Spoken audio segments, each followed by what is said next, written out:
সময় 5 আগস্ট পর্যন্ত প্রতিদিন রাতে তারা গুজব ছড়াতো। শেরপুরে আমাদের রেজাউল ভাইকে শহীদ করে তারা সারা রাত গুজব ছড়ালো যুবদল নেতা সাইফুল্লাহকে জামাত যুবদল নেতাকে হত্যা করেছে। গুজব দেখেছেন না আপনারা? এরপরের দিন আরেকটা ঘটনা, ভাইয়ে ভাইয়ে জমি বিরোধ, সেখানে একজন নিহত।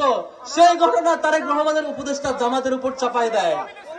এই গুজবের ধারাবাহিকতা 12 তারিখ পর্যন্ত চলবে। আমরা এই গুজবের চূড়ান্ত জবাব আগামী 12 তারিখ দিব ইনশাআল্লাহ। সম্মানিত বন্ধুগণ, শেষ করব সর্বশেষ কথা দিয়ে।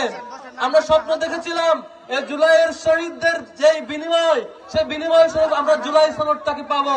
আমরা আগামীতে বাংলাদেশে কখনো ফ্যাসিবাদ দেখতে পাবো না। কিন্তু একটা দল তারা আবারও ফ্যাসিবাদ হতে চায়। তারা আমাদের চাপে পড়ে কোন রকম দায় সারা বক্তৃতা দিয়ে গণভোটের পক্ষে বলেছে, যদিও সেটি দায় সারা বক্তব্য, কিন্তু এখন পর্যন্ত তারা লোকাল পর্যায়ে প্রত্যেকটা জনপদে গণভোটের বিপক্ষে কথা বলে। আমরা যারা আবারও বিচার বিভাগকে কন্ট্রোল করতে চায়, যারা আবারও ফ্যাসিবাদ হতে চায়, যারা আবারও এই দেশে হাসিনাবাদী কায়েম করতে চায়, তাদেরকে আগামী 12 তারিখ লাল কার্ড দেখাবো ইনশাআল্লাহ। আগামী 12 তারিখ 2টা ভোট হবে, 2টা ভোট। এক নাম্বার ভোট হবে গণভোটে হ্যাঁ ভোট। কোনটা? দ্বিতীয় ভোট একমাত্র মার্কা। কোনটা? কোন মার্কা? আগামীতে যে মার্কা জিতবে সেটি হচ্ছে আমাদের আমির জামাতের মার্কা, ইনসাফের মার্কা, এই জনপদের মার্কা, দাঁড়িপাল্লা ইনশাআল্লাহ।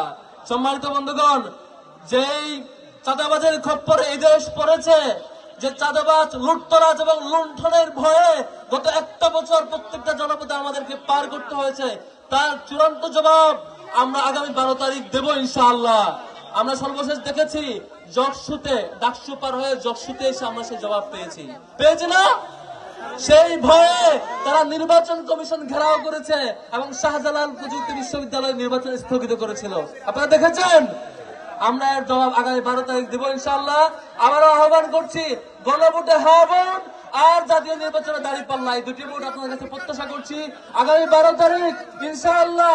গত 1-1.5 বছর ধরে যত লুণ্ঠন, চাঁদাবাজ, খুন, অন্তর্দল যা কিছু আমরা দেখেছি, তার চূড়ান্ত জবাব আমরা দিব এবং দাঁড়িপাল্লাকে বিজয় করবো ইনশাআল্লাহ। ওয়া তাওফিক ইল্লা বিল্লাহ। আসসালামু আলাইকুম ওয়া রাহমাতুল্লাহ। এই পর্যায়ে বক্তব্য রাখবেন